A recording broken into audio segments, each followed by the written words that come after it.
IIM UPSC tuitions only in Tirumala IAS institute Chaitanyapuri. Call చేసి ఇప్పుడే join అవ్వండి. Welcome to Suman TV. వైఫల్యాలను ప్రశ్నిస్తున్న ప్రతిపక్షాన్ని ప్రభుత్వం కేసులతో భయపెడుతుందా? కేసులతో భయపెట్టడం వల్ల ప్రతిపక్షాల గొంతు ఆగుతుందా? తెలంగాణలో అసలేం జరుగుతోంది? తెలంగాణలో ప్రభుత్వ సంక్షేమ పథకాల అమలులో జాప్యాన్ని ప్రశ్నిస్తున్న ప్రతిపక్ష బీఆర్ఎస్ని నిజంగానే ప్రభుత్వం టార్గెట్ చేసిందా? ఈ అంశాలన్నింటిపై మనతో మాట్లాడడానికి సీనియర్ బీఆర్ఎస్ నాయకులు, ఉద్యమ నేత, మాజీ మంత్రి గుంతకళ్ళ జగదీష్ రెడ్డి గారు ఉన్నారు. నమస్కారం సార్. నమస్తే. నిజంగా ఈ ఫార్ములా కేసు ఒకటి ఇప్పుడు కేటీఆర్ గారి పైన విచారణలో ఉంది. ఆ తర్వాత కాళేశ్వరం కేసు ఒకటి ఉంది. మీ అధినేత అట్లాగే కేసీఆర్ పైన ఆరోపణలు ఉన్నాయి. అందులో హరీష్ రావు గారి పైన ఆరోపణలు చేస్తున్నారు. ఆ తర్వాత జగదీష్ రెడ్డి గారు కూడా ఒక చర్చ జరుగుతోంది విద్యుత్ పైన. నిజమేనా? అంటే కేసులతో మిమ్మల్ని కంట్రోల్ చేయాలనుకుంటున్నారా, లేకపోతే మీరు గత ప్రభుత్వంలో తీసుకున్న నిర్ణయాలన్నింటినీ ఇప్పుడు కేసుల రూపంలో ఎదుర్కోవాల్సి వస్తుంది? ఎక్కడ కేసులకు అవకాశమే లేదు. సరే, మీరన్న రెండింటి మీదనేమో విచారణ కమిషన్లు వేసినారు, ఎలక్ట్రిసిటీ ఇష్యూస్ పైన, కాళేశ్వరం ఇష్యూ పైన.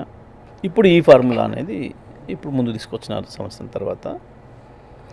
దీంట్లో మేము చాలా స్పష్టంగా చెప్పినాం, బహుశా నాకు తెలిసి భారతదేశ చరిత్రలో, క్రిమినల్ కేసుల చరిత్రలో ఈ ఫార్ములా అంత చెత్త కేసు ఏది లేదు అని చెప్పి నేను చాలా స్పష్టంగా చెప్పిన. అది ఒక లోటపీస్ కేసు అని కూడా కేటీఆర్ గారు చెప్పారు. సరే, ఈ మధ్యన ఏసీబీ ఒకసారి విచారణకు పిలిచింది, వాళ్ళ మిత్రులు, వాళ్ళ బడేబాయ్ ఈడీ కూడా విచారణకు పిలిచిండ్రు.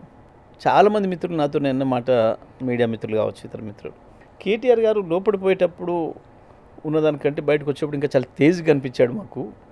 వీరిని వాళ్ళు ఇంట్రాగేషన్ చేసినా, వీరే వారిని ఇంట్రాగేషన్ చేసి వచ్చిండా కేటీఆర్ గారు అని చెప్పి కొంత జోకులు కూడా వేస్తూ మీడియా మిత్రులు నాతో మాట్లాడారు.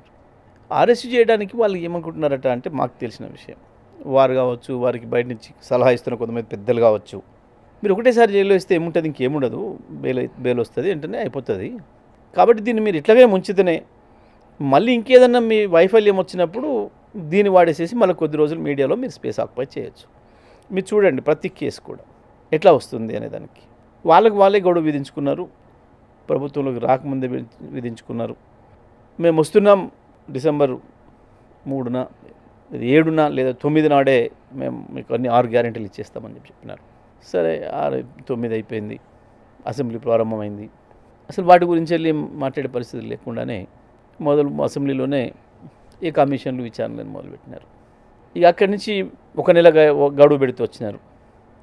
లేదు మేము జనవరిలో ఇచ్చేస్తాం, ఫోన్ ట్యాపింగ్ కేసు అని చెప్పి రోజు వరుసగా మీడియాలో, ప్రధాన మీడియాలో చాలా సెన్సేషన్, మన ముండ సెన్సేషన్, అందులో ఏమైనా సెన్సేషన్ పడింది.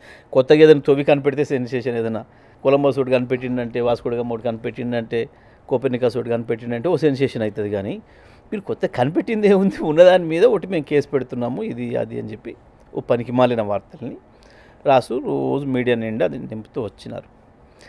అట్లా ప్రతి సందర్భంలో ఒక హైడ్రా, ఒక మూసీ ఇష్యూ రకరకాలుగా తీసుకొస్తూ చేస్తున్నారు. మీరు అన్నది ఒకటి ఏంటంటే, పాపం వాళ్ళు పనిచేసి ప్రజల్ని ఆకట్టుకోవడం అనే దాంట్లో లేరు. ప్రతిపక్షాన్ని భయపెట్టించి, ప్రతిపక్షం నోరు మూయించి, దాని ద్వారా ప్రజల్ని కూడా భయపెట్టించి, ప్రతిపక్ష నాయకులనే కేసులు పెడుతున్నారు, లోపటేస్తున్నారు. అంటే మేమెంత అని చెప్పి ప్రజలు భయపడిపోవాలి, ప్రజలు ప్రశ్నించకుండా ఉండాలన్న ఒక భావన సాధారణంగా అందరూ ఫెయిల్యూర్ అడ్మినిస్ట్రేటర్స్ చేసే పని, నియంత్రణ చేసే పని. దానిని చివరి అస్త్రంగా తీసుకోవాల్సింది పాపం వీళ్ళ అనుభవం లేక మొదటి అస్త్రంగానే తీసుకున్నారు. వీళ్ళు పరిపాలన తెలియకపోవడం, అధికారం అంటే అదేందో మొత్తం సర్వోన్నతం మేమే అని అనుకునే ఒక మూర్ఖత్వం, ఒక అజ్ఞానం, ఒక రకంగా చెప్పాలంటే దాంట్లో నుంచి వస్తున్నాయి ఇవన్నీ కూడా.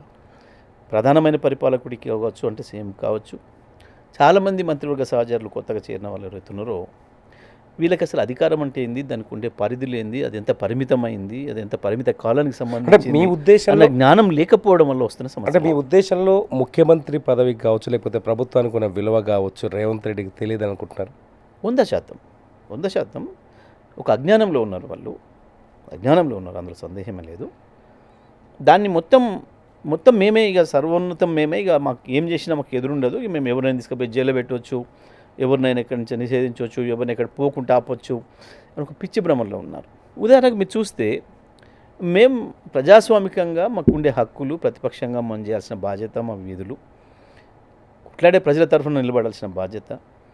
మేము కనీసం విజిట్ చేస్తామంటే, ఎక్కడికైనా పోతామంటే పోనీయకుండా ఆటంకాలు, పోలీసులు అనుమతులు ఇవ్వకపోవడాలు, లేదా ముందస్తు అరెస్టులు, హౌస్ అరెస్టులు. మీరు చూడండి, ఎప్పుడైనా సరే మొత్తం తెలంగాణ చరిత్ర తీయండి.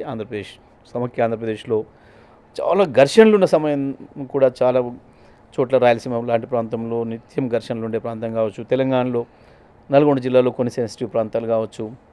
ఈ ఘర్షణలు ఉండే ప్రాంతాలకు సంబంధించి కూడా గతంలో ఎన్నికలు పూర్తయి కొత్త ప్రభుత్వం వచ్చిన మొదటి సంవత్సరంలో ఇన్ని కేసులు కాలే.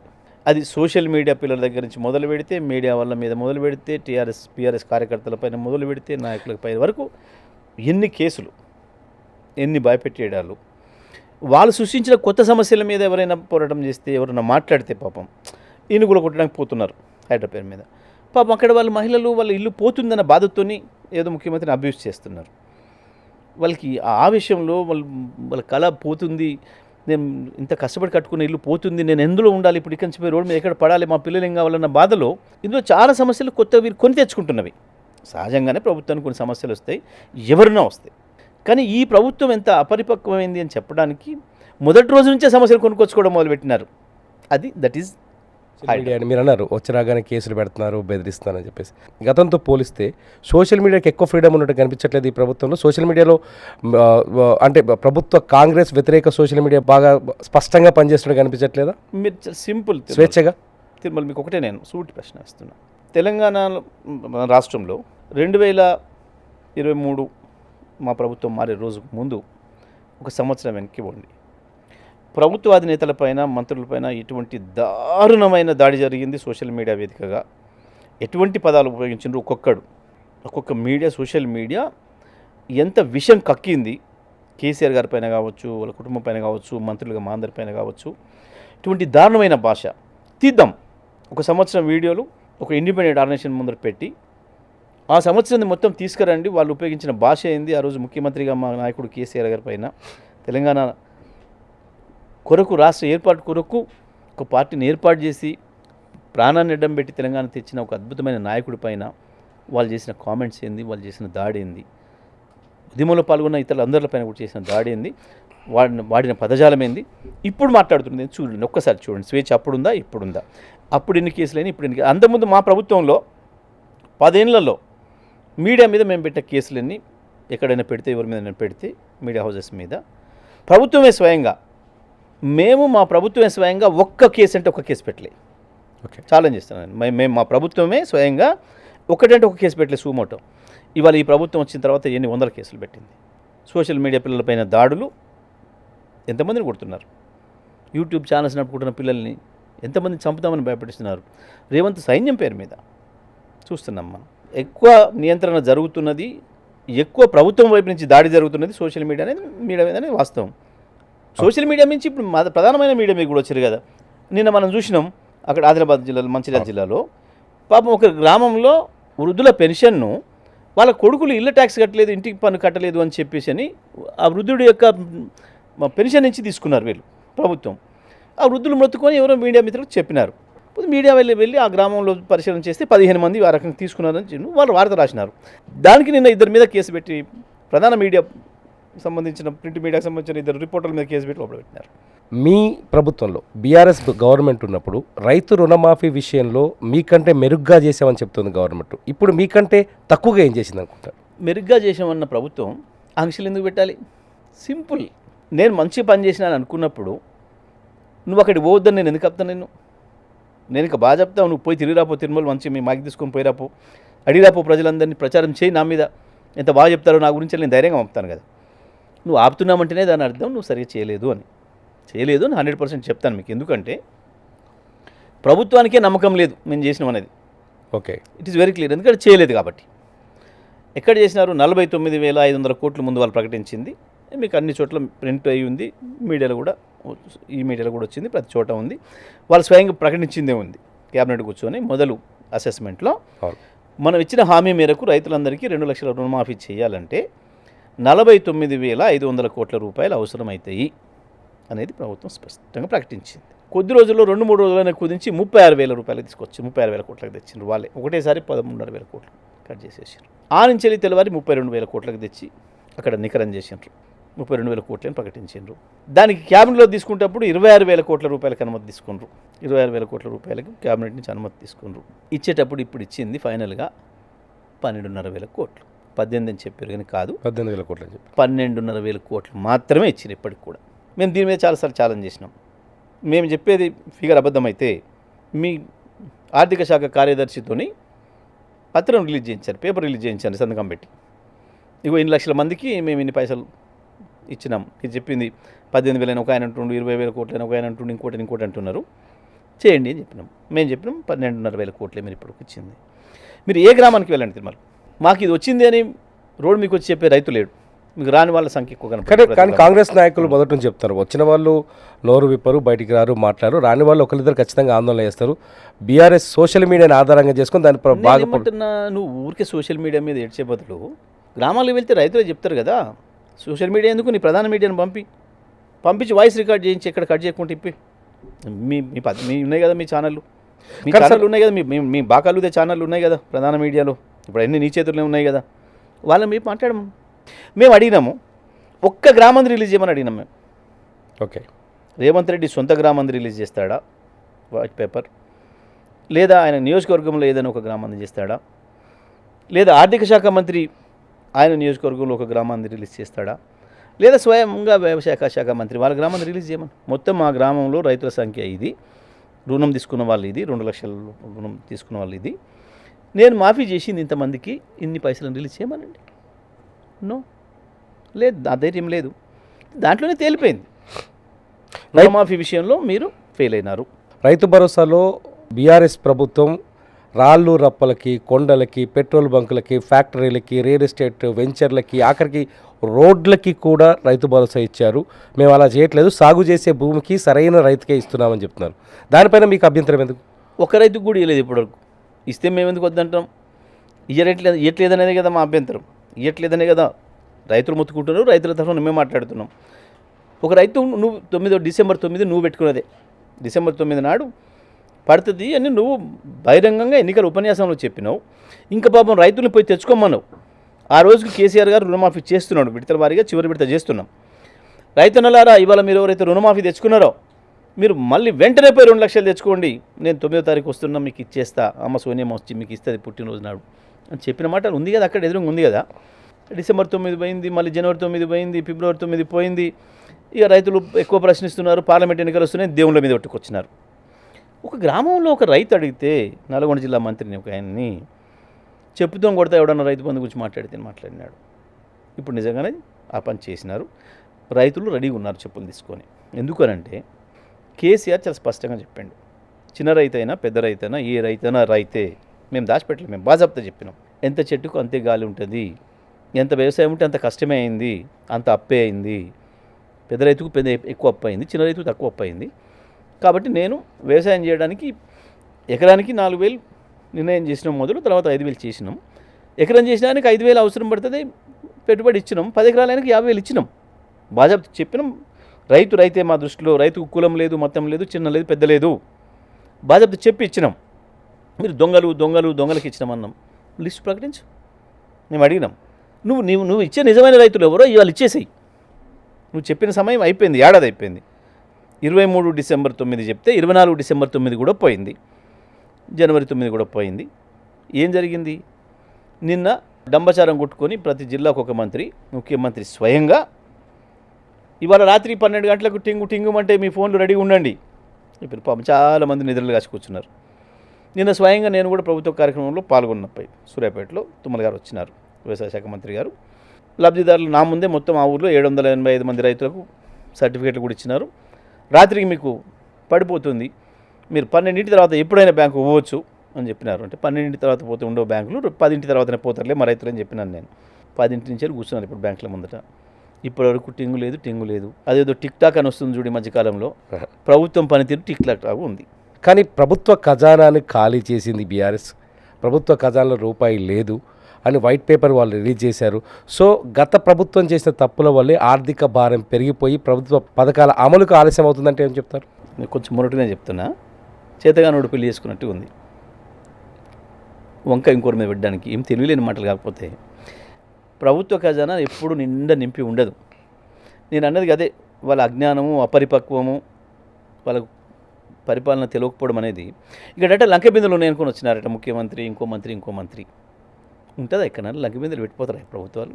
ఎంత దివానా మాటలు. కాకపోతే ప్రభుత్వానికి ప్రతిరోజు డబ్బులు వస్తుంటాయి, ప్రతి నిమిషం డబ్బులు వస్తుంటాయి, ప్రతి నిమిషం పోతుంటాయి. ఎప్పుడు కూడా అన్నీ కూడా పెట్టుకొని వచ్చి ప్రభుత్వం తయారు కాదు. ప్రజలు రోజు చెల్లిస్తున్న పన్నులు కావచ్చు, ఇతర రకాలుగా వచ్చే డబ్బులు, అనేక రకాలుగా వచ్చే ఆదాయం ప్రతి నిమిషం ఫైనాన్స్లో జమ అవుతుంటుంది, అదే పద్ధతిలో వెళ్తుంటుంది.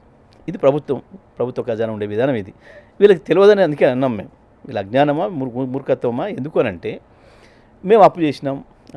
ఎంత మూర్ఖత్వం అంటే, అసలు వీళ్ళకు మిగులు బడ్జెట్ అంటే తెలియదు, లోటు బడ్జెట్ అంటే తెలియదు, అసలు బడ్జెట్ డెఫినేషన్ తెలియదు మొట్టమొదటి వీళ్ళకి. లేదా తెలిసి అబద్ధం ఆడుతున్నారు. ఒక బట్టికి శ్రీధరబాబు గారికి వాళ్ళకి తెలిసే అవకాశం ఉంది, కొంతమందికి. డెఫినెట్గా ముఖ్యమంత్రికి తెలిసే అవకాశం లేదు, నాకు తెలిసి.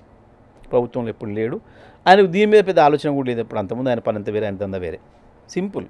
మేము వచ్చిన నాటికి 300 కోట్లు మిగులు ప్రభుత్వంలో, అప్పులు 82,000 కోట్లు మేము వచ్చే నాటికి రాష్ట్ర ప్రభుత్వానికి.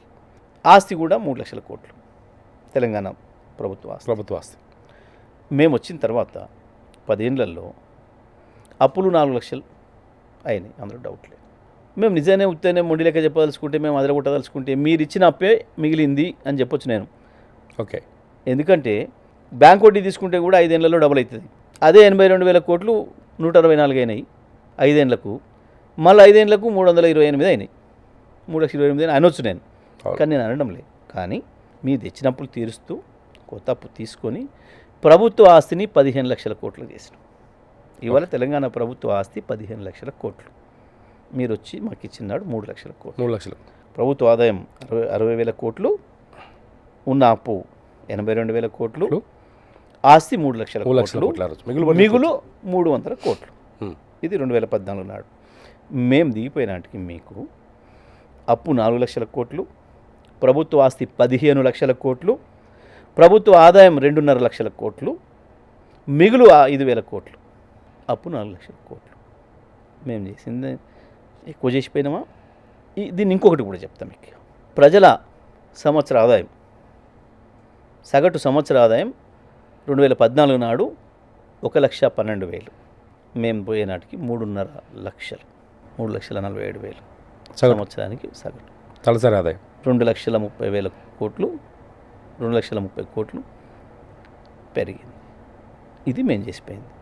ఇక ఇంట్లో మేము అప్పు చేసి ఇబ్బంది పెట్టిపోయినామా, అప్పు చేసి ఖరాబ్ చేసిపోయినామా? ఆదాయం మీరున్ననాడు 60,000 కోట్లు అయితే 2.5 లక్షల కోట్ల ఆదాయం పెంచిపోయినాం. ముఖ్యమంత్రి రేవంత్ రెడ్డి అధికారంలోకి వచ్చిన చూస్తున్నాం మనం. ప్రతి చోట, ప్రతి సభలో, ప్రతి స్పీచ్లో బీఆర్ఎస్ చేసింది స్కాములు, స్కీములు తప్ప ఏమీ లేదు అని చెప్పేసి.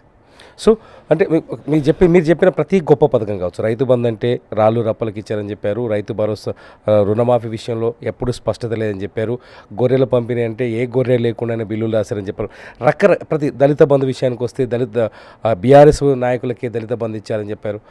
మొత్తం అంటే వాళ్ళకు అనుకూలస్తులకు, అనుకూలమైన వ్యక్తులకు పనిచేసింది తప్ప ఏది ప్రజలకు ఉపయోగపడే పని చేయలేదని చెప్తున్నారు రేవంత్ రెడ్డి గారు.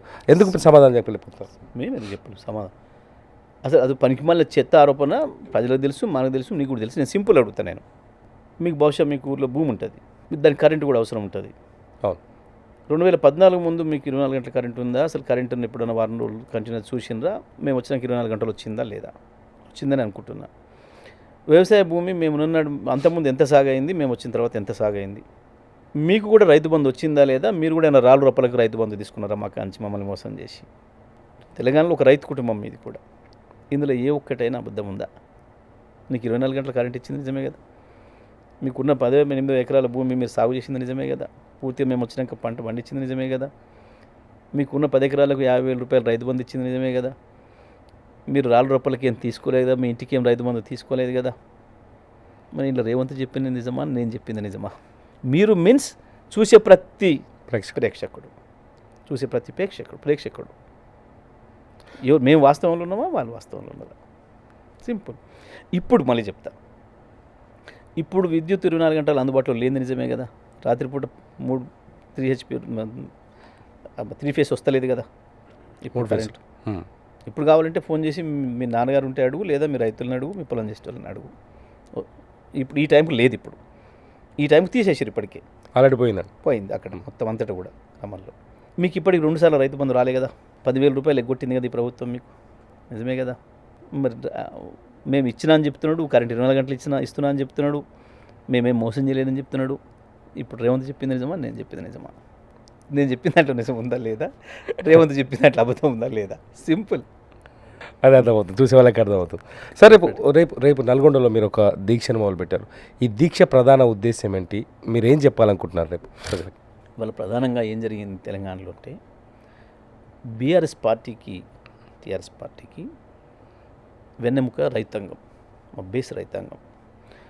ఎందుకంటే రైతు నాశనం అయిపోయి, వ్యవసాయం నాశనం అయిపోయి, రోజుకు 2-3 రైతులు ఆత్మహత్య చేసుకుంటున్న దశలో అన్ని రంగాల్లో విఫలమై నాటి ప్రభుత్వం విద్యుత్ ఇవ్వక, నీళ్ళు ఇవ్వక, మంచినీళ్ళు ఇవ్వక, టైంకు విత్తనాలు ఇవ్వక, ఎరువులు ఇవ్వక, పండిన పంటను టైం కొనుగోలు చేయక, మద్దతు ధర లభించక రైతాంగం నాశనం అయిపోయి కృషించిపోతున్న పరిస్థితులలో తెలంగాణ రాష్ట్రం వస్తేనే దీనికి పరిష్కారం. 2 నదుల నీళ్లు మనం తీసుకోవాలంటే తెలంగాణ రాష్ట్రం తెచ్చుకోవాలని చెప్పి కేసీఆర్ గారు ఉద్యమం ప్రారంభం చేసిందే రైతు బేస్గా, వ్యవసాయం బేస్గా. ఎందుకంటే తెలంగాణ ఇప్పటికి కూడా 60-65% మంది ప్రజలు బతికేది వ్యవసాయం మీద. కాబట్టి అక్కడి నుంచి తెలంగాణ తీసుకొచ్చి తెచ్చిన తెలంగాణలో అద్భుతంగా 2 నదుల నీళ్ళని తీసుకొచ్చి 1 కోటి ఎకరాలకు పైగా సాగులోకి తీసుకొచ్చి అదనంగా ఇవాళ తెలంగాణ రాష్ట్రం ఏర్పడ్డనాడు కేవలం 40 లక్షల మెట్రిక్ టన్నుల ధాన్యాన్ని పండించిన ఈ రాష్ట్రాన్ని రైతులే అన్నం లేక అన్నం రామచంద్ర అనుకుంటున్న స్థితి నుంచి, ఆకలి చావులు ఆత్మహత్యల స్థితి నుంచి 3 కోట్ల పైగా టన్నుల వరి ధాన్యాన్ని వండించి దేశానికి 1,50,00,000 టన్నుల ధాన్యాన్ని ఇచ్చి భారతదేశానికి అన్నపూర్ణగా మార్చింది కేసీఆర్. పురుగుల మందు దాగటం మానేసి పెరుగన్నందిని ఇంటి ముందట హాయిగా పడుకునే రోజుని తీసుకొచ్చిన కేసీఆర్. రైతులు కూడా అట్లనే కేసీఆర్ వింటున్నారు. అటువంటి రైతాంగాన్ని మోసం చేసి 2 లక్షల ఆశ పెట్టి, 15,000 ఆశ పెట్టి, బోనస్ ఇస్తానని చెప్పి 500 ఆశ పెట్టి రైతాంగానికి మోసం చేసి కేసీఆర్ నుంచి తల్లి పిల్లల్ని విడదీసిన పద్ధతుల్లో విడదీసి, ఒక చిన్నపిల్లల్ని కిడ్నాప్ చేయాలనుకున్నవాడు ఒక చాక్లెట్ పడేసేసేసి ఎట్లయితే మోసం చేసి వేసుకోబోతాడో ఆ పద్ధతుల్లో రైతాంగాన్ని కేసీఆర్ నుంచి దూరం చేసిండ్రు. ఇవాళ ఆగం చేసిండ్రు. ఇవాళ అన్నీ పోయినాయి, ఈ పథకాలన్నీ పోయినాయి. ఒకసారి వాళ్ళు వెళ్ళిపోయి ప్రభుత్వాన్ని, కాంగ్రెస్ ప్రభుత్వం తెచ్చుకున్న తర్వాత దానికి మీలంటూలందరూ కూడా చూసి, ప్రేక్షకులందరూ కూడా సాక్షులే. ప్రతి రైతు సాక్షి. ఇవాళ 10,000 రూపాయలు ఎగ్గొట్టిండు ఇప్పటికీ రైతు బంధు పేరు మీద. ప్రతి రైతుకు ఎకరానికి 10,000 రూపాయల పైన బోనస్ ఎగ్గొట్టిండు. ఎందుకంటే ప్రతి రైతు తక్కువ 10 క్వింటాలు, 20 క్వింటాలు పండించండు. 20 నుంచి 30 క్వింటాలు పండుతున్నాయి ఇప్పుడు సాధారణంగా వ్యవసాయంలో రైతాంగానికి ఎవరికైనా సరే. ఒక ఎకరాకి తక్కువ 20 క్వింటాలు పండించిన రైతుకు కూడా 10,000 రూపాయల బోనస్ ఎగ్గొట్టిండు. ఇప్పుడు 2 పంటలకి. రైతాంగం మానసికంగా మళ్ళీ దెబ్బతిన్నారు. 2014 ముందు చంద్రబాబు కాలం నుంచి వైఎస్ కాలం వరకు, కిరణ్ కుమార్ రెడ్డి వరకు ఎట్లనైతే దుర్మార్గంగా వాళ్ళు చేసిన ప్రభుత్వాల నిర్ణయాల వల్ల రైతాంగం మానసికంగా దెబ్బతిని ఆత్మహత్యలకు పాల్పడ్డదో, మళ్ళీ ఇవాళ రేవంత్ ప్రభుత్వం వచ్చిన తర్వాత మళ్ళీ రైతు ఆత్మహత్యలు ప్రారంభమైనాయి. ఇటువంటి సందర్భంలో రైతాంగానికి ధైర్యం ఇవ్వాల్సిన అవసరం ప్రతిపక్ష పార్టీగా మాకుంది. స్వచ్ఛందంగా తిరుగుబాటు సిద్ధమవుతున్న రైతాంగానికి నాయకత్వం వహించాల్సిన బాధ్యత ప్రతిపక్ష పార్టీగా మా పైన ఉంది. ఇవాళ అందుకే జిల్లాలో రైతాంగం ఒకటై ముందుకు కదులుతున్నారు. వాళ్ళకు ధైర్యం ఇవ్వడానికి, వాళ్ళకి విశ్వాసం ఇవ్వడానికి బీఆర్ఎస్ పార్టీ ఈ కార్యక్రమాలు తీసుకుంది. మళ్ళీ మనమే వస్తాం, రైతు కష్టాలు తీరుస్తాం, కేసీఆర్ గారే మళ్ళీ వస్తారో సందేహం లేదు. ధైర్యంగా ఉండండి, కొట్లాడదాం, కలిసి కొట్లాడదాం, ఈ మోసం చేసిన ప్రభుత్వం పైన యుద్ధం చేద్దామని చెప్పి ఆ ఆలోచనతోనే రేపు రైతు ధర్నా కార్యక్రమం తీసుకున్నాను. నల్గొండ జిల్లాకి మీరు 2 సార్లు మీరే మంత్రిగా ఉన్నారు, మీరే లీడ్ చేస్తూ వచ్చారు. ఈసారి నల్గొండ జిల్లాకి డబుల్ భరోసా వచ్చింది, 2 మంత్రులు ఉన్నారు. మీకంటే మెరుగైన అభివృద్ధి తీసుకొస్తామని చెప్తున్నారు. కానీ జిల్లా మంత్రులు, మీ జిల్లాలో మీ మంత్రులు మీకు కనిపిస్తున్నారు, మీకు హెలికాప్టర్లో తిరుగుతున్నారు, మీ పార్టీ నాయకులు చెప్తున్నారు. మీకంటే బెటర్గా లేదా ఈసారి డెవలప్మెంట్ ప్రోగ్రామ్స్ కానీ, కార్యక్రమాలు కానీ, లేకపోతే భరోసా ఇవ్వడంలో కానీ? ఎందుకు లేదు, చాలా బాగా ఉంది. బ్రహ్మాండంగా హెలికాప్టర్లో రోజు మంత్రులు చూసుకొని సంతోషపడుతున్నారు ప్రజలు, ఆకాశంలో చూసుకొని. మా మంత్రి గారు ఊరికి పని లేక ఊళ్ళలో తిరిగేది, ఎప్పుడు వచ్చి మమ్మల్ని ఆగొట్టేది, పొద్దున్నాక తెల్లందాక రోజు 18 గంటలు ఇక్కడ, రోజు 6 నియోజకవర్గాలు తిరిగేది. వాళ్ళు చూడండి ఎంత గొప్పగా మేము ఎంత ఉన్నతంగా ఉన్నాం, మంచిగా ఎప్పుడు గాల్లోనే తిరుగుతున్నాం మా మంత్రులు. ఇప్పుడు మా నల్గొండ ప్రజలకు గాల్లో అందుబాటులోకి తిరుగుతుంది. వస్తారు, ప్రజలు వేగంగా అందుబాటులోకి వస్తారు. అందుకనే వేగంగా చాలా 600 కిలోమీటర్ల వేగంతో, గాలి కంటే వేగంతో మా మంత్రులు ప్రయాణిస్తున్నారని చెప్పి మా జిల్లా ప్రజలు సంతోషపడుతున్నారు. నిజమే, కానీ ఇంకొక రకంగా బాధపడుతున్నారు. ఎందుకంటే ఇద్దరు మంత్రుల నుండి కూడా ఒక మంత్రి చేసిన పనిలో పావులంతా చేయలేకపోతున్నారు. సంవత్సరంలో ఒక రూపాయి తీసుకురాలేకపోయినరు, సంవత్సరంలో ఒక కొత్త పథకం తీసుకురాలేకపోయినరు. ఈ జిల్లాకు సంబంధించి ఏదైనా ఒక మంచి కార్యక్రమం అంటూ జరగలేదు. ఉన్న వాళ్ళ డిపార్ట్మెంట్లలో జరగలేదు, ఇంకో చోట జరగలేదు. కానీ సర్వనాశనం చేసారు, సత్యనాశనం చేసినారు. ఒకే ఒక జిల్లాలో 5.5 లక్షల బోర్వెల్స్ ఉన్న జిల్లా నల్గొండ జిల్లా. 24 గంటల విద్యుత్తో మొట్టమొదటి బాగుపడింది నల్గొండ జిల్లా. రైతు బంధుతో అత్యంత ఎక్కువ ఉపయోగపడింది నల్గొండ జిల్లాకు. రైతు బీమాతో అత్యంత ఎక్కువ ఉపయోగపడింది నల్గొండ జిల్లాకు. నల్గొండ జిల్లా అంటేనే వ్యవసాయం, నల్గొండ జిల్లా అంటేనే రైతులు. రైతుల పట్ల కేసీఆర్ చూపించిన శ్రద్ధతోని, వారు ఇచ్చిన పథకాలతోని అత్యంత ఎక్కువ లాభపడిన నల్గొండ జిల్లా 3 లక్షల మెట్రిక్ టన్నుల నుంచి 40 లక్షల మెట్రిక్ టన్నుల ధాన్యాన్ని తీసుకుపోయి ఇవాళ ఇంత దుర్మార్గంగా మిల్లర్లు దళారీల దగ్గర డబ్బులు దొబ్బి జిల్లా మంత్రి, నల్గొండ జిల్లా మంత్రి దళారులకు గొర్రెలు కషాయం అప్పచెప్పినట్టు రైతులను వదిలేస్తే దాదాపు 1000 కోట్ల రూపాయలు నష్టపోయిండు నల్గొండ జిల్లా రైతు. ఇవాళ అడ్డీ బాసారు అమ్ముకొని 1700, 1800, 1900లకు అమ్ముకొని దళారులకి. కొన్ని సందర్భాల్లో కళ్ళం అందుబాటులో ఉన్నా, కొనుగోలు కేంద్రం అందుబాటులో ఉన్న కొనుగోలు కేంద్రం పక్కనున్న రైతు కూడా తీసుకుపోయి ప్రైవేట్లో అమ్ముకున్నాడు 200 తక్కువకు. ఈ ప్రభుత్వానికి అమ్మితే మాకు పైసలు వస్తాయో రావో, కాబట్టి ప్రభుత్వం మీద ఒక విశ్వాసాన్ని పోగొట్టే పని. మీ జిల్లా మంత్రి అంటున్నారు, ప్రతిసారి మిమ్మల్ని టార్గెట్ చేసి మాట్లాడుతున్నారు. మీ మంత్రి, నేను పేరు చెప్పాల్సిన పని లేదు. కేసీఆర్ అండదండలు చూసుకొని అప్పట్లో జగదీశ్వర్ రెడ్డి బాగా సంపాదించాడు, దోచుకున్నాడు, అక్రమాలకు పాల్పడ్డాడు. ఇప్పుడు మేము చేస్తుంటే తట్టుకోలేక మా పైన మాట్లాడలేని భాషలో విమర్శలు చేస్తున్నారు. ఒకటి వాస్తవం, భాష ఒక్కసారి ఆయన తీద్దాం, నాది తీద్దాం. ఎక్కడైనా అసెంబ్లీదైనా బయటదైనా, ఇప్పుడే కాదు నా 25 ఏళ్ళ రాజకీయ చరిత్రలో నాది తీయండి, ఒక్క భాషలో ఒక పదం ఏమైనా తేడా ఉన్నట్టు, అసభ్యంగా ఉన్నట్టు వాళ్ళది తీయండి, ప్రజల ముందు పెడదాం, దేనికి ఒప్పుకుంటారు. సరే, భాష విషయం వదిలేయండి. అసలు సోయి లేకుండా, స్పృహ లేకుండా ఉంటున్నారు ఎప్పుడు చూసినా కూడా.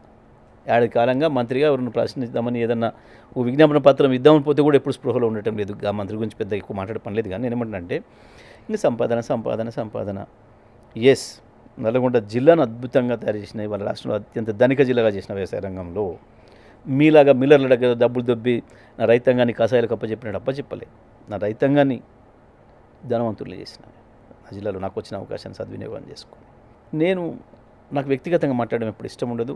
ఈ వ్యక్తిగత ఆస్తులు వీటి గురించి మాట్లాడడం కూడా నాకు ఇష్టం ఉండదు. నేను ఎన్నడూ మాట్లాడాను, నాకు అట్లాంటి మంచిగా అనిపించవు కూడా. నేను మంత్రిగా ఉన్న 10 ఏళ్ళు ఎంత వాగినా కూడా నేను పట్టించుకోవాలి. వీళ్ళ పేరు కూడా నేను ఎన్నడూ తీసుకోవాలి. ఒకసారి మీరు చూడండి, నేను మంత్రిగా ఉన్న 10 ఏళ్ళు ఎన్ని చెత్త వాగులు వాగుతూనే ఉన్నారు, అప్పటి నుంచి తీసుకోలేదు. ఇవాళ వాళ్ళు మంత్రి స్థానంలోకి వచ్చినారు, కానీ ఇవాళ కూడా ఆ చెత్త వాగుడు వాగుతున్నప్పుడు నేను సరైన పద్ధతిలో సమాధానం చెప్పాలి కాబట్టి చెప్తా ఉన్నాను. చేతనైతే విచారణ చేసుకోమని చెప్పిన. మీకు ఆ దమ్ముందా? తీద్దామా? మీ ఆస్తులేంది రాజకీయాలకు రాకముందు మీరేంది? మీరు చదువుకునే నాడు మీ బతికేంది మీరేంది? నేనేంది? నాకు ఇష్టం లేదు, నాకు వ్యక్తిగతంగా పెద్ద చెప్పుకోవడం. నేను పుట్టి పెరిగిన నాయుడు లేనిది మీరు లేనిది ఒకసారి చూద్దాం ఇక అనుకుంటే ఇట్లా. కానీ నాకు వద్దు, నేను ఎటువంటి వ్యక్తిగతంగా భేషజాలకు పోను, నేనేందో పెద్ద నేను గొప్ప అని చెప్పుకొని నాకు అవసరం లేదు. కానీ ఈ చిల్లర వాగుడు వాగొద్దు అని నేను చెప్పేది. ఎక్కడ జిల్లాలో మొత్తం ఎంటైర్ నల్గొండ జిల్లాలో, ఉమ్మడి నల్గొండ జిల్లాలో 10 ఏళ్లలో మంత్రి గారు ఇది మిస్టేక్ చేసిండు, మిస్టేక్ అనేది తప్పు నేరం కాదు, ఒక మిస్టేక్ చేసిండు అనేది కూడా తీసుకొచ్చి చూపిస్తారా? ప్రజలతో మాట్లాడేటప్పుడు కావచ్చు, అధికారులతో మాట్లాడేటప్పుడు కావచ్చు, సమస్యల గురించి వచ్చి వాళ్ళు అడిగినప్పుడు కావచ్చు, రైతు బంధు అడిగినందుకు రైతుని చెప్పు తీసుకొని కొడతాను మాట్లాడిన ముఖం నా గురించి ఆయన మాట్లాడతాడు. ఆ భాష గురించో, నా గురించో, ఇంకో దాని గురించో సిగ్గుండాలి మాట్లాడడానికి. నా గురించి మాట్లాడాలంటే నవ్వుకుంటారు ప్రజలు. నేనేంది మీరేంది? నల్గొండ జిల్లాను మీరు ఎట్లా నాశనం చేసిపోయినరు? నిజమే, నేను సంపాదించుకున్నా ఇంకా 100 ఏళ్ళైనా మీ ముఖాలకు మీ సాధ్యం కానీ మీతో సాధ్యం కానీ పేరు నేను సంపాదించుకున్నాను నల్గొండ జిల్లాలో. నల్గొండ జిల్లాను మొత్తం చుట్టుముట్టి ప్రతి గ్రామంలో ఎక్కడ పోయినా నా పేరు ఉంటుంది, శిలాపలకం ఉంటుంది. మీ ముఖాలకు మీకుందా? మేము 25 ఏళ్ళు ఇండస్ట్రీ, 30 ఏళ్ళు, మేము 35 ఏళ్ళు, నేను 5 సార్లు 6 సార్లు చెప్పుకుంటారు గొప్పలకి. ఎవరు నీ నియోజకవర్గంలో చూపిస్తావా? ఒక్కటి అభివృద్ధి కార్యక్రమం నీ పక్క నియోజకవర్గం పోయినవా అనడన్నా నీ మంత్రి ఉండి? ఎవడైనా ఒక నల్గొండ జిల్లాలో తీద్దామా? మీ హయాంలో కరువు కాటకాలకు బలైంది జిల్లా. లేని ఫ్లోరిన్ పుట్టి పెరిగి మీరు ఎట్లా పెరిగిరో ఇంత పొడుగు ఆకారాలు పెంచినరో ఫ్లోరిన్ కూడా అట్లా పెరిగి లక్షలాది మందిని నాశనం చేసింది.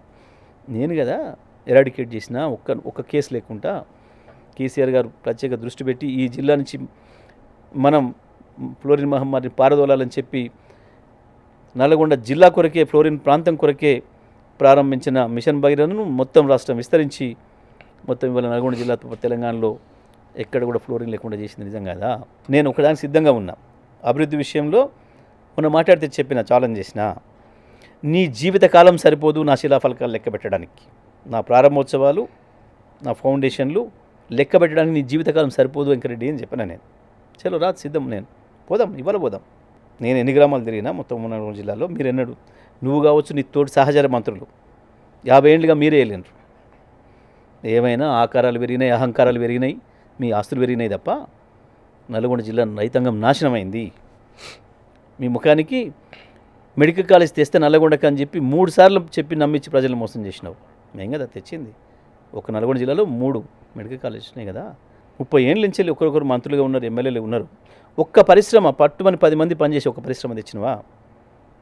5,000 మంది పని కల్పించే అద్భుతమైన పవర్ ప్లాంట్ తెస్తే 40,000 కోట్లతోని మూసేస్తా అని చెప్పినావు.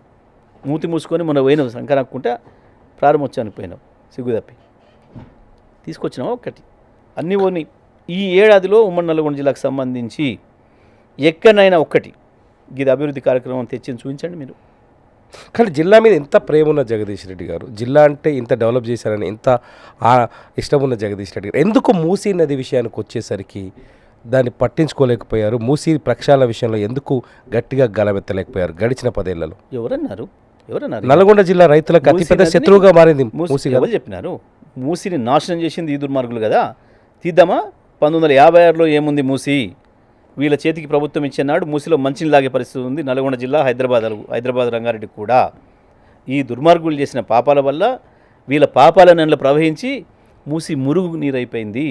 ప్రపంచంలోనే ఒక నదిని మురికిగా మార్చుకున్న మూర్ఖులు కేవలం తెలంగాణ కాంగ్రెస్ నాయకులు, మరెవడో కాదు. తీద్దామా లెక్కలు? ఎప్పుడెప్పుడు ఏ పరిశ్రమ పెట్టి ఆ పరిశ్రమ నీళ్ళని తీసుకొచ్చి మూసీలో కలిపినరో తీస్తా, చరిత్ర చెప్తా వీళ్ళది. మూసీని ప్రక్షాళన చేయాలని చెప్పి పట్టుబట్టి ప్రయత్నం చేసింది మా ప్రభుత్వం. మేము ఇవాళ దాన్ని స్కామ్గా మార్చుకొని డబ్బులకు ఏటీఎంగా మార్చుకునే కుట్రలు మీరు చేస్తున్నారు. ఆ ప్రక్షాళన ప్రారంభం చేసినాం మేము ఆల్రెడీ. ఇవాళ నేను ఛాలెంజ్ చేస్తున్నా, 16,500 కోట్లతో మూసీ ప్రక్షాళనకు మేము ప్రారంభం చేసినాం, ప్రణాళికలు చేసినాం, ట్రీట్మెంట్ ప్లాంట్లు ప్లాన్ చేసినాం, మొదలుపెట్టినాం, శంకుస్థాపనలు చేసినాం, 4 ప్రారంభం చేసినాం, మిగతా 28 రెడీగా ఉన్నాయి, పూర్తి చేసి చేయాలి. కానీ దాన్ని పక్కన పెట్టి ఇటిండ్లు ఊలగొట్టి అటిండ్లు ఊలగొట్టి వేలాది మంది లక్షలాది మంది ప్రజలు ఇండ్లు లేకుండా చేసి రియల్ ఎస్టేట్లకు అమ్ముకోవడానికి ఒక దొంగ డ్రామా పెట్టి మూసీ నాశనం అయింది అంటే కారకులు మీరు, ఆ పాపం మీది. మూసీని మేం ప్రక్షాళన ప్రారంభం చేసినాం. ఇంత ఆలస్యమైంది. 10 ఏళ్ల ప్రభుత్వంలో కేసీఆర్ గారు 10 ఏళ్ల పరిపాలనలో గత బీఆర్ఎస్ ప్రభుత్వంలో మొట్టమొదటి శత్రువు, మొట్టమొదటి బాధిత ప్రాంతం నల్గొండ ప్రాంతం, మంచినీటి కావచ్చు, ఫ్లోరిన్ కావచ్చు. ఎందుకు ఇంత ఆలస్యం జరిగిందని మీరు కన్ఫ్యూజ్ అవుతున్నారు. ఇక్కడ మీరు కన్ఫ్యూజ్ అవుతున్నారు. ఎందుకంటే మొట్టమొదటి దాని మీదనే దృష్టి పెట్టినాం. మూసీ నీళ్ళు తాగి అక్కర లేకుండా ప్రతి ఇంటికి మంచినీళ్ళు ఇచ్చినాం. ఒక్క ఫ్లోరిన్ కేసు నమోదు కాకుండా చేసినాం. నల్గొండ జిల్లాలో ఇంటింటికి నీళ్ళు ఇచ్చినాం. దాని మీదనే దృష్టి పెట్టుకొని మొట్టమొదటగా మేము చేసిన పనే అది. మూసీ ప్రక్షాళన అనేది ఏదైతే ఉందో దానికి కావలసిన పని కూడా 10 ఏళ్ల కిందనే ప్రారంభించినాం. ఏ పారిశ్రామిక వాడల నుంచి అయితే వచ్చి కలుషితం అయితే ఉందో మూసీ, ఆ పారిశ్రామిక వాడలను తరలించే కార్యక్రమం చేసినాం. మూసీ పరివాహక నుంచి బయటికి తీసుకుపోయే కార్యక్రమం ప్రారంభం చేసినాం. వాస్తవానికి మూసీకి వచ్చిన సమస్య ఎక్కడి నుంచి? ఒకటి హైదరాబాద్ సివరేజ్. ఇంకోటి కూడా చెప్తాను నీకు, ఇంకో మాట. అందరికంటే ఎక్కువ దారుణంగా దెబ్బతిన్నది మేము సూర్యాపేట ప్రజలం. వీళ్ళు చేసిన పాపం వల్ల, వీళ్ళు మూసిని మురికి కూపంగా చేసిన దానివల్ల అత్యంత ఎక్కువ ఘోరమైన హింసకు గురైంది మేము నల్గొండ సూర్యాపేట జిల్లా ప్రజలం, సూర్యాపేట పట్టణ ప్రజలం. సూర్యాపేట పట్టణానికి సంబంధించిన మంచినీళ్ళు 30 సంవత్సరాల నుంచి హైదరాబాద్ మూసి మురికి నీళ్లను మేము మంచిగా తాగినాం. ఈ హైదరాబాద్ మూసి ప్రవహించేది ఏదైతే వస్తుందో మా మూసి ప్రాజెక్టుకి వస్తే అక్కడి నుంచి వెళ్ళి దాంట్లో నుంచి వెళ్ళి మా సూర్యాపేట మంచినీళ్ళు వాసన వస్తుంటే కూడా కిరసనాయిల్లాగా కనబడుతుంటే కూడా తాగిన మా ప్రజలు తప్పని పరిస్థితుల్లో. అసలు తెలంగాణలో కాదు మొత్తం ఆంధ్రప్రదేశ్లో నాకు తెలిసి మొట్టమొదటి నీటి శుద్ధి కంపెనీ వాటర్ ప్లాంట్ అనేది పెట్టబడింది సూర్యాపేటలో 1980 కంటే ముందే. నీళ్ళని కొనుక్కునే దుస్థితి మాకే ఉండే. ఒక మిత్రుడు ఉంటాడు జలసాధన సమితిని పెట్టి కొట్లాడినండు సత్యనారాయణ గారు అని చెప్పి, వారు చాలా ఉపన్యాసాలు చెప్పేది, ప్రపంచంలో ఎక్కడ ఉండదు ఈ దుర్మార్గము, ఒక పట్టణ ప్రజల యొక్క పాయకాన నీళ్లను ఇంకో పట్టణానికి మంచినీళ్ళుగా ఇచ్చే దుర్మార్గం ఒక్క తెలంగాణలో జరుగుతుంది, అది మా సూర్యాపేటకి పట్టింది ఆ శని అని చెప్పి అనేక సందర్భాల్లో చెప్పాను. నేను మొట్టమొదటి దాని మీద దృష్టి పెట్టి ఇక మూసీ నీళ్ళు తాగి అక్కడ లేకుండా చెయ్యాలని చెప్పి ఇమ్మీడియట్గా భగీరథను తీసుకొచ్చి సూర్యాపేట పట్టణ ప్రజలకి దీని నుంచి విముక్తి కల్పించినాం.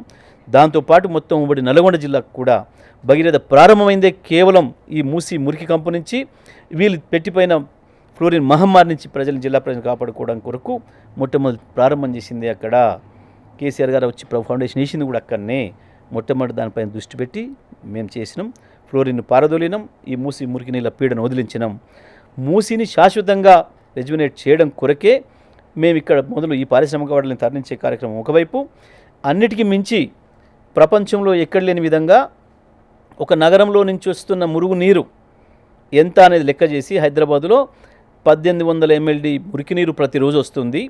2000 MLD మురికి నీళ్లను శుభ్రం చేయగలిగిన ప్లాంట్లను పెట్టాలి అని చెప్పి కేసీఆర్ గారు ఏదైతే ప్రతిపాదన పెట్టిండ్రో దాన్ని ఇమ్మీడియట్గా ముఖ్యమంత్రి గారు ఆమోదించి క్యాబినెట్లో ఆమోదించి దానికి డబ్బులు శాంక్షన్ చేసి 3,500 కోట్లు, మొత్తం 32 ప్లాంట్లకు కేటీఆర్ గారు శంకుస్థాపన చేసిండు. 4 ప్లాంట్లు పూర్తి చేసినాం.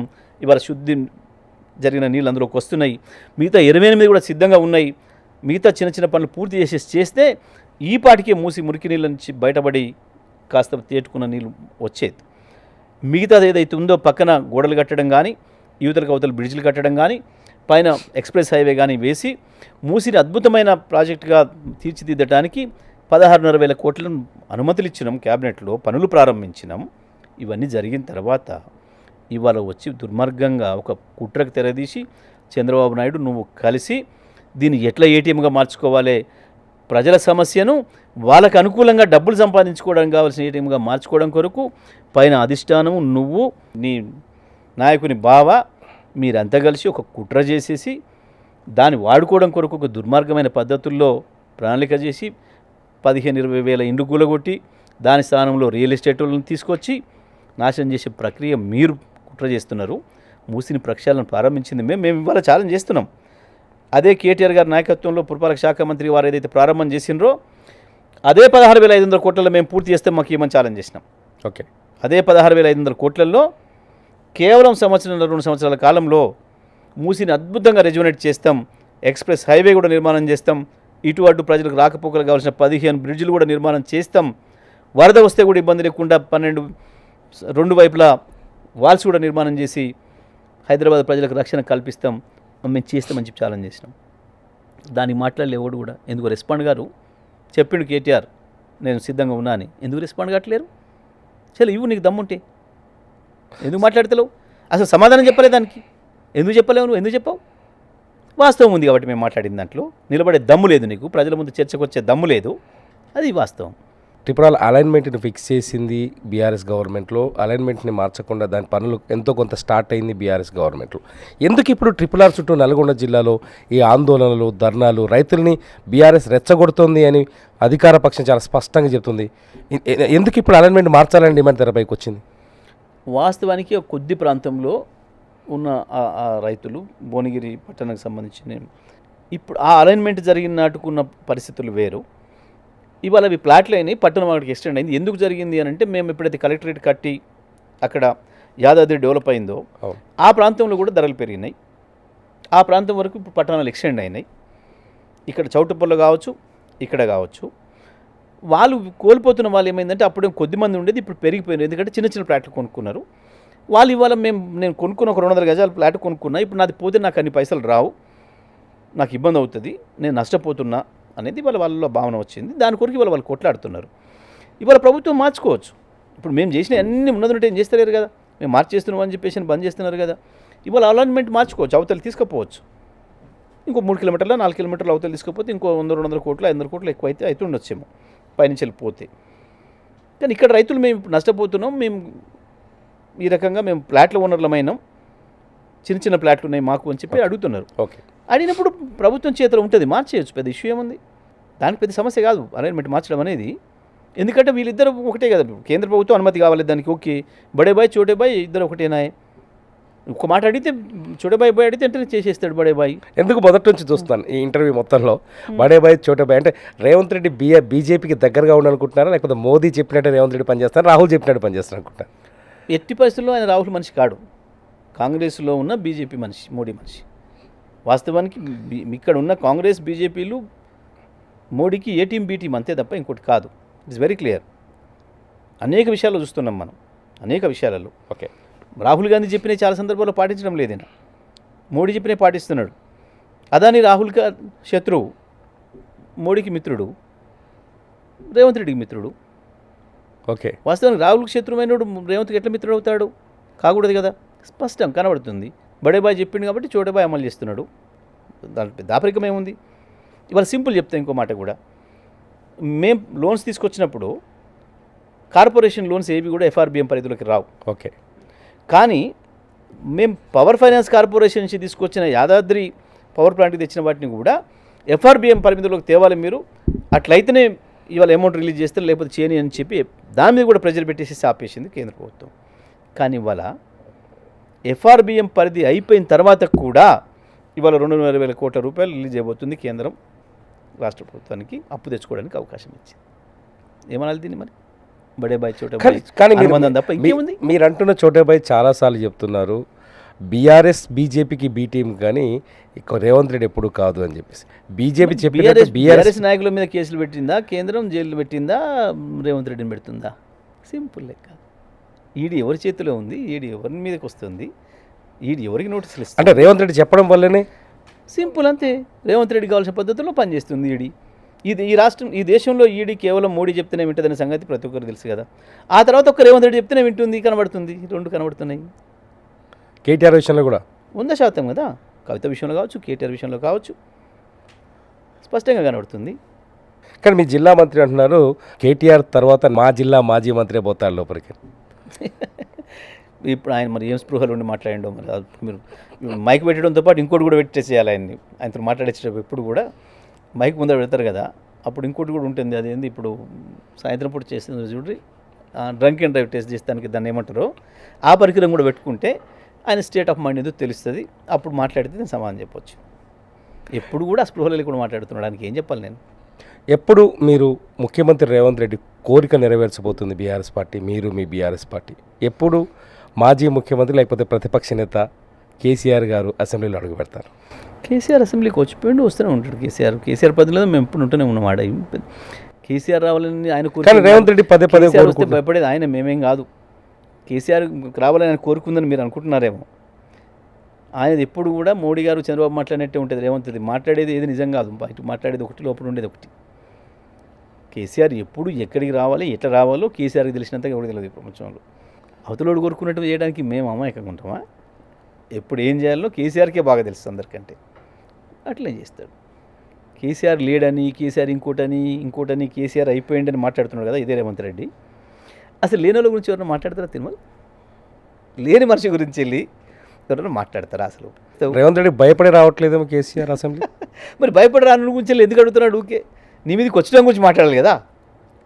వాస్తవానికి లేనే లేడు, అయిపోయిండు, ఆయన పని కథం చేసిన అన్నాక ఒక్కటి గుర్తుపెట్టుకోను.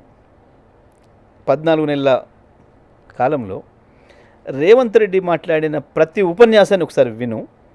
ఒక్క ఉపన్యాసంలోనే కేసీఆర్ పేరు లేకుంటుందా ఇప్పటివరకు? కోరుకుంటున్నాడు ఆయన. కేసీఆర్ను అత్యంత ఎక్కువగా మర్చిపోలేకుండా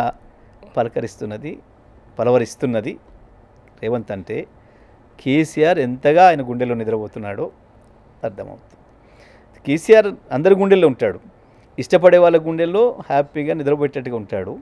ఇష్టం లేని వాళ్ళకు నిద్రపట్టకుండా గుర్తుంటాడు. అది కేసీఆర్.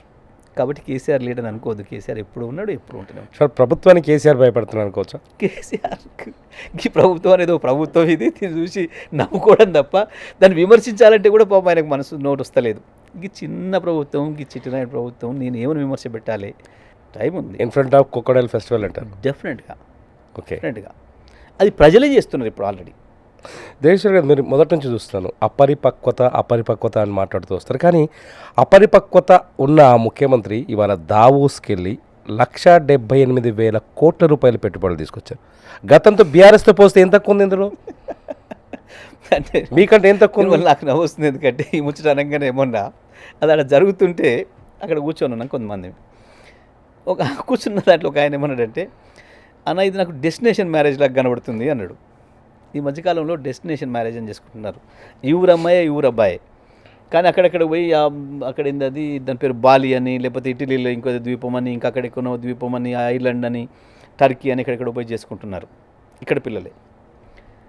ఇది నాకు ఇది కూడా అట్టే కనబడుతుంది అన్నాడు. అంటే ఎందుకు అంటే ఇంటి పక్కన ఈ పక్కన ఆ పక్కన ఉండేటోళ్ళే ఆ కృష్ణారెడ్డి, లేకపోతే ఆయన ఇంకొక ఆయన ఎవరు వీళ్ళంతా ఇక్కడ ఉన్నోళ్ళే ఈ మళ్ళీ అడిగిపోయి చేసుకుంటున్నారు. ఏంది కావచ్చు ఈ పక్కన ఇక్కడనే చేసుకుంటే ఇద్దరు కలిసి వస్తే సెక్రటేరియట్ ఉంది, మనం కట్టించింది బ్రహ్మాండంగా, లేదంటే ఈయన రెగ్యులర్ కూర్చుంటుంది.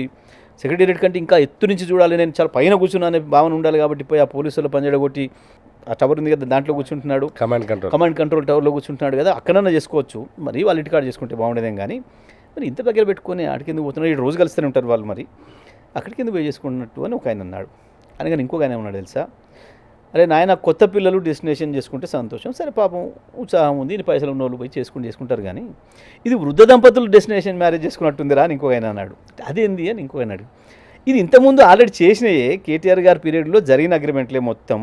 అమెజాన్ నోడు బ్రహ్మాండంగా బిల్డింగ్ కట్టినాడు, విప్రోడ్ బిల్డింగ్ కట్టినాడు, ఈయన కూడా ఆల్రెడీ చాలా పనులు ఇక్కడ చేస్తున్నాడు కృష్ణారెడ్డి. ఇవన్నీ కేటీఆర్ గారి కాలంలో కేసీఆర్ గారి కాలంలో ఒప్పందాలు జరిగినాయి, పనులు జరిగినాయి, కట్టిన బిల్డింగ్లు కనబడుతున్నాయి.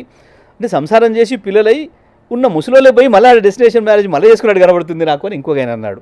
ఇక నేను ఇంతకంటే ఎక్కువ ఏం చెప్పను రేవంత్ రెడ్డి దావోస్ పర్యటన గురించి. 14 నెలల ప్రభుత్వానికి రేవంత్ రెడ్డి ముఖ్యమంత్రిగా మీరు ఎన్ని మార్కులు ఇస్తారు? అంటే 0 కూడా ఇటానికి లేదు, మైనస్లో ఉంది. నేను ఇచ్చుడు కాదు, వాళ్ళ మంత్రులు వాళ్ళ ఎమ్మెల్యేలు నాతో అంటున్నమాట, చాలా మంత్రులు అంటున్నమాట. అన్న మావాడు మిమ్మల్ని గెలిపించడానికి పనిచేస్తున్నాడు అంటే ఇదేంది, మీరు మళ్ళీసారి మీరు ఒకడొకరు లక్ష్యంతో గెలుస్తారు మావాడు చేసే పనికి, ముఖ్యమంత్రి చేసే పనికి అని చెప్పి మాట్లాడుతున్నారు. కాంగ్రెస్ కార్యకర్తలు ప్రజలకు వెళ్ళి మాట్లాడే పరిస్థితి మాకు అని చెప్తున్నారు. మార్కుల్లో మీకు ప్లస్ మార్కులు అయితే అంటారా? అంటే అది ఆయనకు మైనస్ మార్కులే కదా, సింపుల్. ఎట్లా ఇస్తాం, ఏమని మార్కులు ఇస్తావు? గీ దాంట్లో అని చెప్పు, నువ్వు గీ దాంట్లో ప్లస్ మార్కులు పడ్డాయి అని చెప్పు. అంటే ఒక్కదేమన్నా ఉంటే రుణమాఫీలు ఉందా, రైతు భరోసాలు ఉందా, ఇంకో దాంట్లో ఉందా? ఆఖరికి ఆ ఉచిత బస్సుని పెట్టిన మహిళలు కూడా తిట్టబట్టారు. పైసలు పెట్టిపోయేటోళ్ళు మాకు అవకాశం లేక, కాలేజీలు పోతున్నాయి, సీటు లేక, బస్సులు తగ్గించి ఎగ్జామ్ పోయింది అని చెప్పి పిల్లలు ఏడ్చేదని కూడా మనం చూసాం చాలా సందర్భాల్లో. పాపం ప్రారంభంలోనే కొట్టుకున్నారు సీట్ల కొరకు, మగవాళ్ళు మొత్తుకుంటున్నారు. అరే పైసలు పెట్టేటోనికి మాకు సీట్ లేదు, పైసలు లేని వాళ్ళకి ఇక్కడ కూర్చుంటారు ముందట వచ్చి అని కొంతమంది మహిళలే చాలా చోట్ల వ్యతిరేకిస్తున్నారు. అరే ఎవడు పెట్టమన్నా నేను లేని పంచాలు పెట్టినావు మాకు అనవసరంగా, రోజు బస్సు ఎక్కుతామా మేము, ఎన్నడూ 6 నెలలకు నాడు పోయేటోళ్ళం అని చెప్పి మాట్లాడుతుంటే మనం వింటున్నాం. దేంట్లో వచ్చినాయి ప్లస్?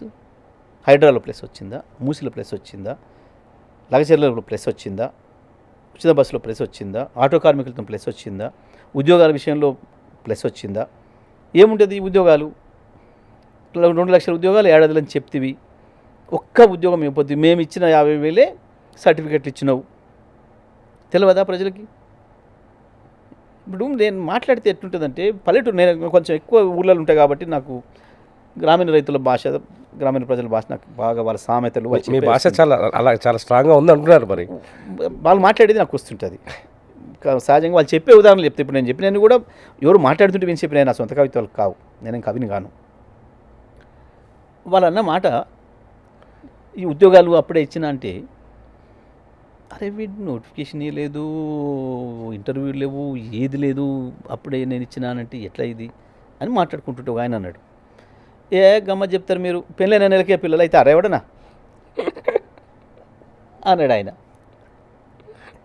పెళ్ళైన పిల్లలకి నెలకి పిల్లలు అవుతారా? ఆడు ముందు రెడీ చేసి పెట్టిండాడ, ఆ నీడు ఎత్తుకొచ్చుకొని ఇప్పుడు నా కొడుకు అంటే ఏంది ఇట్లా మాట్లాడుతారు. ఉండాలి కదా కొంచెం అన్నా, ఇచ్చిండ్రా. ఇంకా అశోక్ నగర్కి ఎందుకు భయపడుతున్నావు? అశోక్ నగర్ పర్మనెంట్గా 144 ఎందుకు పెట్టినావు? నీకు ఇష్టమైన ప్లేసు, మీ రాజీవ్ గాంధీ వచ్చి మెట్ల మీద కూర్చొని ఛాయ్ తాగిన ప్లేసు, రాహుల్ గాంధీ, ఎందుకు నిషేధం పెట్టినావు? ఇప్పుడు అక్కడ నిషేధం వాళ్ళని చూస్తే ఎందుకు భయపడుతున్నావు? పాపం కోచింగ్ సెంటర్లో అంతా ఎందుకు శత్రువులు అయిపోయారు ఇవాళ, ఏడాది ముందే ఇక్కడే ఇస్తావు ప్లస్ మార్కులు, నువ్వేమో నీవు వెళ్తావా? గ్యారంటీ ఇవ్వలేరు ప్రతిపక్ష నాయకుడు కాబట్టి. మీ ఊళ్ళో పొలం గురించో నీ రైతు బంధు విషయంలో నీ మంచి నీళ్ళ విషయంలో ఏమైనా ఇస్తావా నువ్వైనా కరెంట్ విషయంలో? కేసీఆర్ ఇచ్చిన కరెంట్ ఇవ్వలేకపోతే, కేసీఆర్ ఇచ్చిన మంచినీళ్ళు ఇవ్వలేకపోతే, కేసీఆర్ ఇచ్చిన తాగునీళ్ళు ఇవ్వలేకపోతే, కేసీఆర్ తయారు చేసి పెట్టిపోయిన రైతు బంధు ఇవ్వలేకపోతే. Thank you so much Jagadish Reddy garu, మా స్టూడియోకి వచ్చి ఈ సమయాన్ని వెచ్చించి మాతో మాట్లాడినందుకు ధన్యవాదాలు. Thank you. మంచి విషయాలను ప్రజలకు చేరవేయడానికి నాకు అవకాశం ఇచ్చినందుకు ధన్యవాదాలు. Thank you sir.